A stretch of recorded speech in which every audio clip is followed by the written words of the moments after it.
My wife is refusing to see our prodigal son for what he truly is, which is a cold-hearted criminal.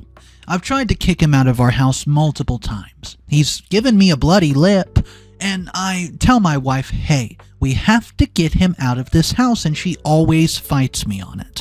She refuses. She says that he just needs our love and care. Guys, he's going down the wrong path and he's beyond saving. At this point, he needs to go to prison and get some sort of rehabilitation that I can't give him. It's ridiculous. And if you want to call me a father who failed, well, call me what you want, but my son is past saving.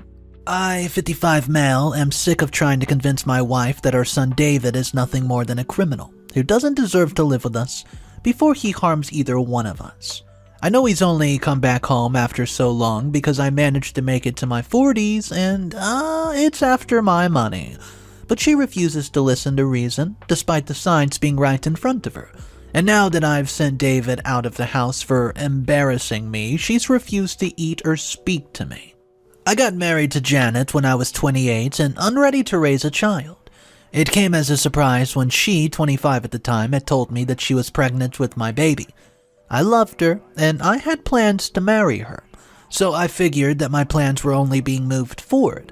What I had not planned for was getting stuck due to the countless bills eating into my savings, and then there was Janet as well. We both had jobs. She was a secretary at the time, and when she had noticed she was getting pregnant, we'd had so many tests done on her, only to reach the eventual, she can't have any more children. I didn't believe it at the time, but unlike my wife, I wasn't actively seeking to have a kid. I wanted a better future for us instead of living in a rented 2-bedroom apartment for the rest of our lives. Janet decided to put trying for a kid off for later, and we focused on the one that we had while I worked to get more money for my family. David was mischievous as a child, and Janet spoiled him rotten. I loved my son, of course, and I know that at some point it was mutual. I didn't make it the first few times I tried to be a successful businessman, and because I'd been saving up, I sent David to a public school. I made sure to save up for a good college to make up for it, but Janet wasn't having it. She took him out of the public schooling and to a more expensive high school. The problem with that was that my son began to feel inferior among his peers. It had been so painful for both of us when he'd ask me for money and I'd be able to afford half of it, promising to pay up the rest later. Or when he would have to go on a school trip and I would tell him to skip it because I was unable to pay before the deadline. Then were the events with his friends, and at some point I started working 2 jobs just to be able to take care of his needs. I talked to Janet about moving him out of his school, and she kept insisting that he needed the best education before college. If only I'd known that his college savings would end up being useless to him. I was too busy to keep tabs on him. If not, I'd noticed the drugs and cigarettes on time and monitored his behavior. Janet had thought and had kept it from me, and when he was in his 2nd year of high school, I started to notice how violent he became. And then he began to direct his hatred at me, always blaming me for not providing enough for the family, because I was a lazy man. I'd ignored him, because I thought he was right. I hated that I've been over 40, but had not made the breakthrough I was hoping to make. If there was going to be such a thing at the time, when I caught him smoking weed, I figured that he had made the wrong type of friends in his new school. I couldn't talk to him out of his bad habits, and, well, neither could Janet, when she realized that she made a mistake by letting him grow into an addict. The one time I used force, he left the house, came back in 2 days full of anger. I'd kept my mouth shut because Janet had nearly lost her mind in those 2 days. And even when my own son had threatened to hit me if I ever spoke to him that way, I'd shut my mouth because of my wife. The more I tell this story, the more I see my mistakes. Eventually, when David was 18 and almost done with high school, he disappeared without a trace. He was officially an adult and kept in contact with Janet for some time before stopping altogether. My wife was drowning in her pain and kept blaming me, and I had channeled all my frustration into my work.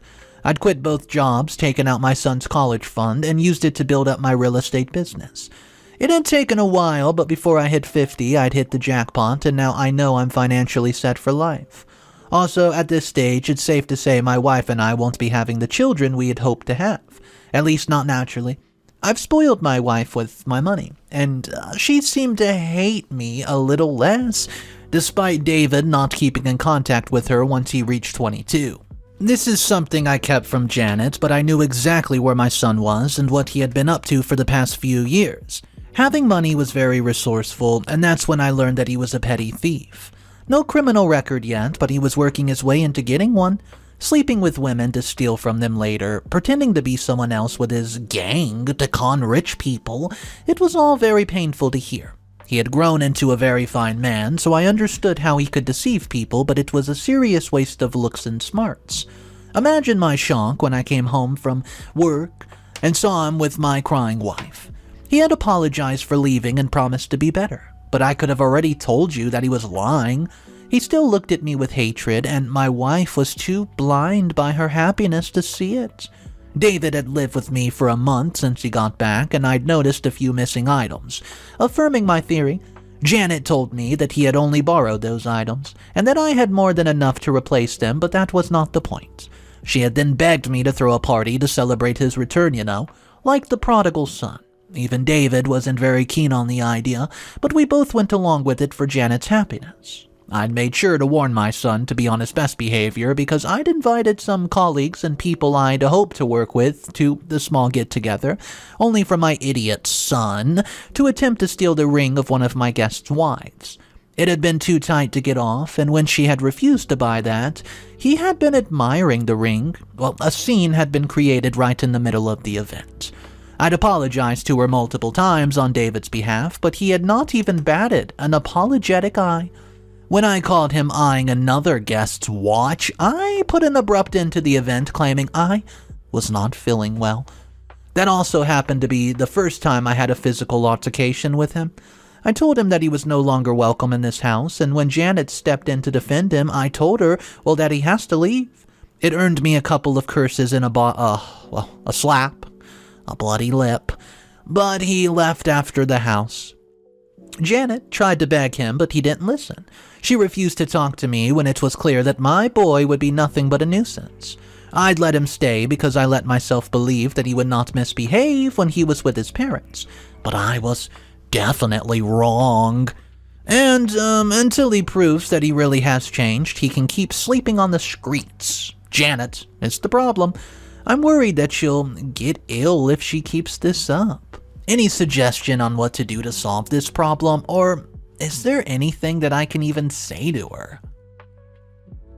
Update number 1. I let David come home. Before anyone attacks me, I did it for my wife. She fainted once during her fast and refused to listen to the doctor who told her that she was at high risk of getting dangerously ill. She had only eaten at the hospital, and as soon as she came home, she resumed her fast. I told her to call David back home, and in a few hours they were both eating at the dinner table. Janet offered to speak to David, knowing that I was highly intolerant of his misbehavior, and I joined her. My son had just sat there and nodded and shook his head, and Janet seemed glad, like he was actually paying attention to what it was that we were saying. It was obviously he was putting on an act. It irritated me to no end. I didn't know what to do to get through to him, but he managed to prove me wrong by staying out of trouble. I knew it wasn't because of anything I'd said, and had even thought Janet had some superpower I didn't know of until a week after, when the police dropped him at our doorstep because he had been driving drunk. True, it was something that happened very often, and thankfully he had not committed a more grave offense in the process. But it had still gotten me upset. I told Janet that talking to him wasn't going to do anything, and she suggested therapy, and I told her David would never agree to talk to a shrink. Hell, even I wouldn't, but she actually convinced him to go.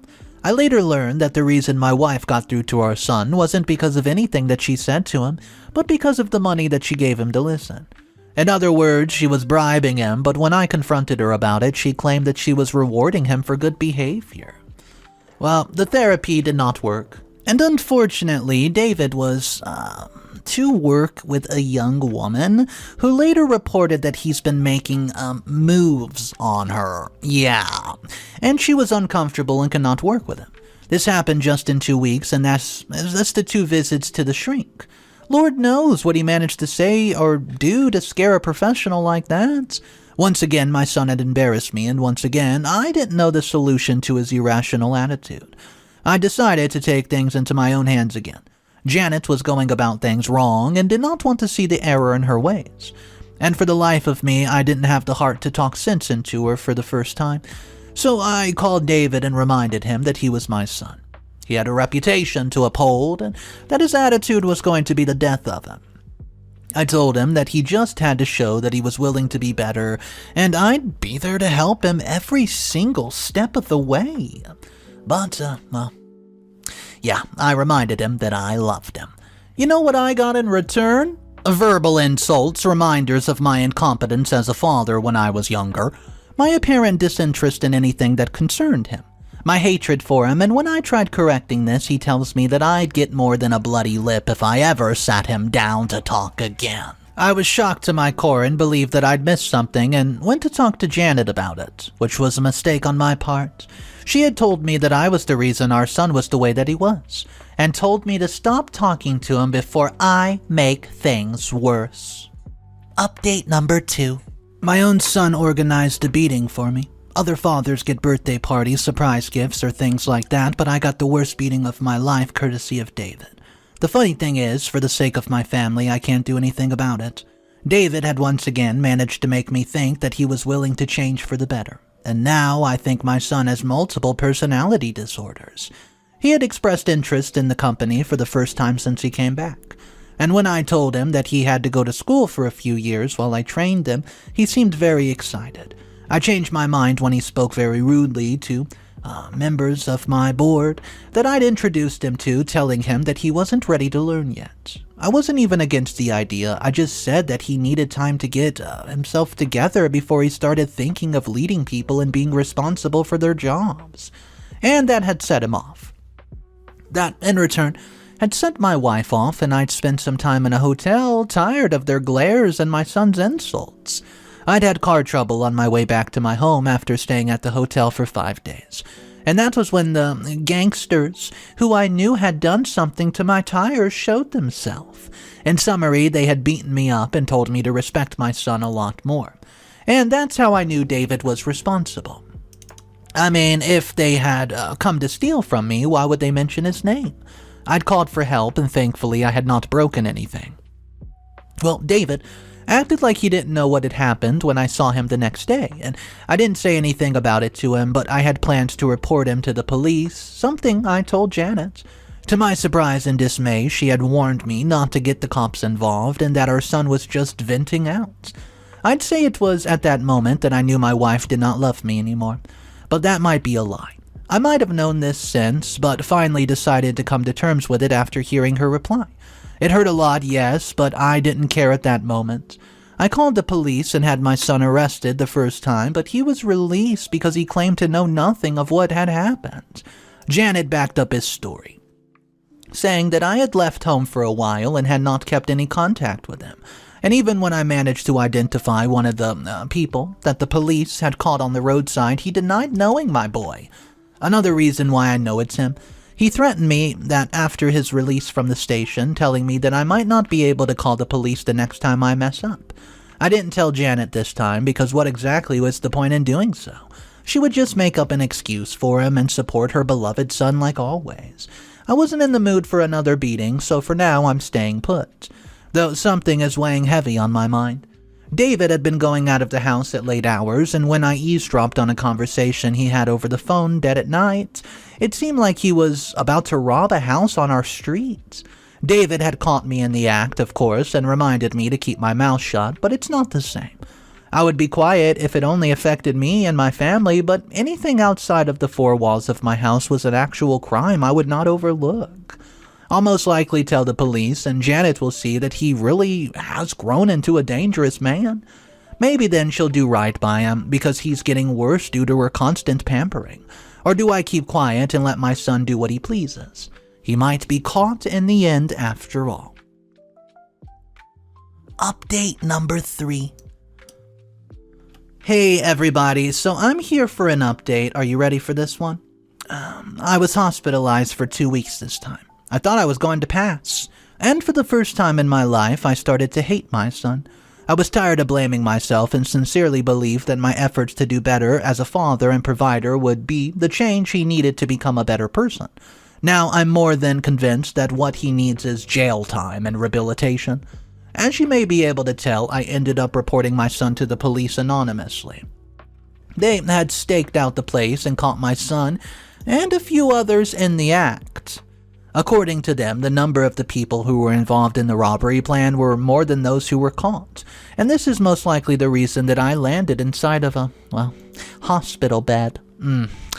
I had thought that my son spending some time in jail for planning a robbery would slap sense into him. It wasn't like he was going to stay in jail for a long time since he wasn't even caught in the act. But guess what? My wife happened. She had paid off some officers that we both knew, and they released my son on bail in community service. Imagine my shock when I come back from the workday after his arrest and found him in my home. Janet had explained herself, and I lost it immediately, telling them to both leave the house before I got the authorities to escort them out. I can remember the shock on my wife's face because she had never seen me that way. In fact, she was almost sure that I was kidding till I got two of the men who worked at my company to kick them out. I wasn't going to leave my house for them anymore, and I sure as hell wasn't going to live under the same roof with a criminal. I had not wanted Janet to leave and had thought scaring her with the idea would make her speak to David or tell him to leave till he was willing to change. My wife took some of her belongings and left the house, and of course my son followed suit, telling me I'd regret it. I almost did. It didn't even take up to a day since they left and my son's colleague broke into my home. I can't even understand how they typed in the passcode, gotten past my security guard, and unlocked the front door, but David was involved in everything that I know. Imagine sleeping and waking up to find a group of strangers in your bedroom. It was the scariest moment of my life, and when they were done with me, I could barely move as I bled out. I learned that a passerby had seen multiple men dressed up leave and had called the police. If anything, I was happy that one man did not mind his business and have reimbursed him because he had saved my life without knowing it. There's currently no proof that David was responsible. But the look of anger on his face when I walked back into my house and saw him and Janet told me enough. My wife had cried against my still throbbing chest, wondering who had done such a thing to me and why. The culprit was right in our faces, but she would not accept the truth. Not in this lifetime, so I let her sob and went up to my room. I was determined to bring an end to my son's madness. I've also noticed that a few items are missing, and have asked Janet if she's done some rearranging while I was in the hospital. She keeps claiming that the men who broke into our home had stolen some items, and I believed her. Now all I have to do is find one, just one of them in David's possessions. I've listed out all I can remember and spoken to a good friend of mine at the station, who's promised to look out for them on websites online. If I end up catching one of the men who almost offed me, I'll make sure he reveals my son's crimes or himself would wish that he were dead. Update number 4. I'm all alone in my home now, and as sad as that makes me feel, my peace of mind is back. My son will be tried soon, and Janet could not stand being in the same home with that monster that sent her only child to prison. It had taken a good amount of time, but the police had managed to catch somebody who listed an item online similar to the one that I had in my home, a painting, to be precise.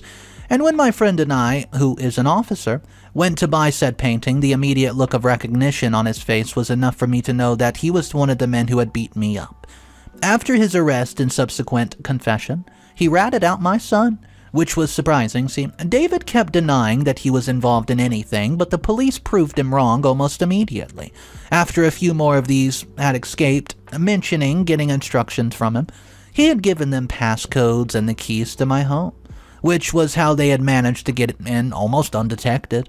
This time Janet could not do much because there was both proof and statements from David's fellow criminals. The hearing for his case did not end in his favor, as you can imagine, and I'm almost sure that the trial won't either. With the way things are going, I thought I knew the worst my son had done, but it was worse than just sleeping with a few girls and robbing people blind. He had used drugs on several occasions and stolen from very influential people as well. It was painful to hear, and the police were on his case back where he lived, but it'll all be sorted out here. He had even threatened me at the station when I begged him to receive his punishment. Dumb move for such a seasoned criminal, but I guess I provoke him more than he cares to admit. His show at the station proved a lot to the police, and it'll most likely be used against him in court. Janet was upset and did not care to know what David had done. She kept blaming me and telling me that he was on his way to being better. Did she not remember that he had almost killed me?